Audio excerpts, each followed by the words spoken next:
जय जय शङ्कर हर हर शङ्कर जय जय शङ्कर हर हर शङ्कर जय जय शङ्कर हर हर शङ्कर जय जय शङ्कर. கௌடரின் பிற்கால சரித்திரம் தொடர்கிறது. பிரம்ம ராட்சச ரூபம் எடுக்க வேண்டுமென்று கௌடருக்கு சாபம் இருந்ததால் அதனுடைய விசித்திரமான குரூர ஸ்வபாவப்படிதான் அவர் இருக்க வேண்டியதாயிற்று. நான் அந்த அரச மரத்தில் உட்கார்ந்து கொண்டுதான் பாடம் சொல்வேன். இப்போதே ஆரம்பித்து விடுவேன். எனக்கு எப்போது இஷ்டமோ அப்போதுதான் முடிப்பேன். விடாமல் சொல்லிக்கொண்டே போவேன். நீயும் மரத்தில் என்னோடு உட்கார்ந்து கொண்டுதான் கேட்டுக்கணும் அல்லது எழுதிக்கணும். எத்தனை நாளானாலும் ராப்பகல் பார்க்காமல் நான் சொல்லிக்கொண்டே போனாலும் அத்தனை நாளும் நீ மரத்தை விட்டு இறங்காமல் எழுதிக் கொண்டு போகணும். நடுவில் இறங்கப்படாது, தூங்கப்படாது, சாப்பிடப்படாது என்று இப்படி கண்டிப்பாக கண்டிஷன் போட்டார். சந்திரசர்மா ஒப்புக்கொள்கிறது தவிர வேறே ஒன்றும் பண்ணிக்கொள்வதற்கில்லை. அவருக்கோ மகாபாஷ்யம் கற்றுக்கொண்டே ஆக வேண்டும் என்று அவா. கற்றுக் கொடுக்கவோ இந்த பிரம்மரக்ஷஸ் தவிர எவருமில்லை என்றால் என்ன பண்ணுவது? வித்யையில் உள்ள ஆர்வத்தால் கண்டிஷனுக்கெல்லாம் கட்டுப்பட்டார். அரச மரத்தின் மேலே விசித்திரமாக குரு சிஷ்யாளின் கிளாஸ் ஆரம்பித்தது. குருவானால் கிடுகிடுவென்று பாடம் டிக்டேட் பண்ண ஆரம்பித்து விட்டார். எழுதிக்கொள்ள சிஷ்யருக்கு பேனாவா இங்க் பாட்டிலா இல்லை. அந்த கால ஏடா எழுத்தாணியா எதுவுமே இல்லை. எங்கேயாவது போய் வாங்கி வரலாம் என்பதற்கும் இல்லாமல் மரத்தை விட்டு இறங்கக்கூடாதென்று கண்டிஷன். சந்திரசர்மா தயங்கவில்லை. தன்னுடைய தொடையை கீறிக்கொண்டார். ரத்தம் வந்தது.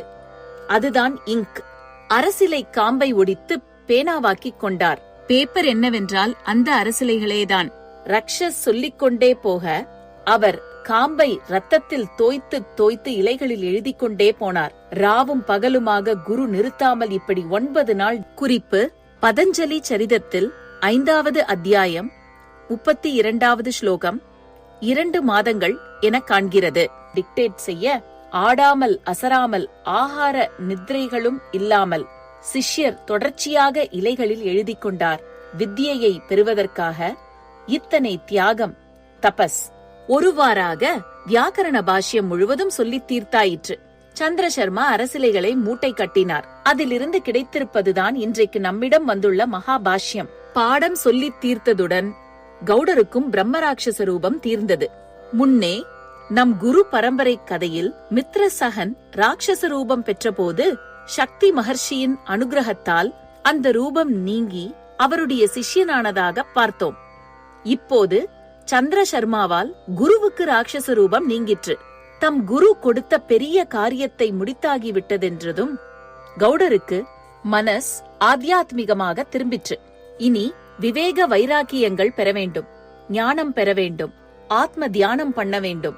அதற்கு ஒரு உத்தம குருவை அடைந்து உபதேசம் பெற வேண்டும் என்று எண்ணினார். பரம உத்தமமான குரு ஜீவன் முக்தராகவே இருப்பவர் யார் என்று விசாரித்தார். சுகாச்சாரியால் அப்படி இருப்பதாக தெரிந்து கொண்டார். ஜன்மா எடுக்கும் போதே ஆத்ம ஞானியாயிருந்த அவரையே ஆச்சாரியராக வரித்து அவரிடம் உபதேசம் வாங்கிக் கொள்ள முடிவு செய்தார். அப்போது சுகர் பத்ரிகாசிரமத்தில் இருப்பதாக தெரிந்தது. உடனே கௌடர் நர்மதா தீரத்திலிருந்து ஹிமாச்சலத்தில் சுகர் இருந்த இடத்துக்கு போய் அவரிடம் சரணாகதி செய்தார். சுகர் அவருக்கு சந்நியாசம் கொடுத்து ஞானோபதேசம் செய்தார். உபதேசம் பண்ணியவர் பிறவி பிரம்மஞானி, வாங்கிக் கொண்டவரும் சத்பாத்திரம். ஆகையால் கௌடரும் பிரம்ம ஞானம் பெற்றார். அப்படியே ஆத்ம நிஷ்டையில் ஆழ்ந்து போய் பத்ரிகாசிரமத்திலேயே தங்கிவிட்டார். பிற்காலத்தில் இதே சந்திரசர்மாவுக்கு சந்நியாசாசிரமம் கொடுத்து பிரம்ம வித்தியை உபதேசித்தார்.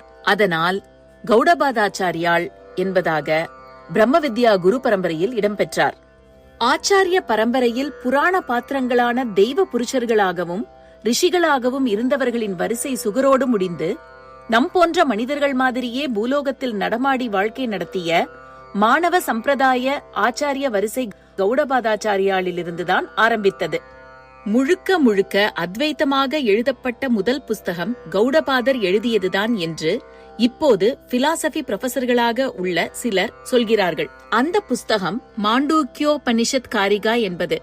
ஆத்ம தத்துவத்தை விசாரித்துக் கொண்டு போய் அது சாந்தம், சிவம், அத்வைத்தம், துரியம், அதாவது விழிப்பு, கனவு, உறக்கம் ஆகிய மூன்றும் கடந்த ஆத்மஸ்தானமே துரியம் என்று முடிவதாக சொல்கிற உபனிஷத்து இந்த மாண்டூக்கியம்தான். அதற்கு காரிகை என்பதான வியாக்கியான வகையில் எழுதப்பட்டதே மாண்டூக்யோபனிஷத் காரிகா, யாப்பருங்கலக்காரிகை என்று தமிழில் கேள்விப்பட்டிருக்கலாம். செய்யுள் வகைகளை பற்றி சொல்வதாக யாப்பருங்கலம் என்று ஒரு நூல் உண்டு. அதன் விளக்கமாக எழுதியதே யாப்பருங்கலக்காரிகை.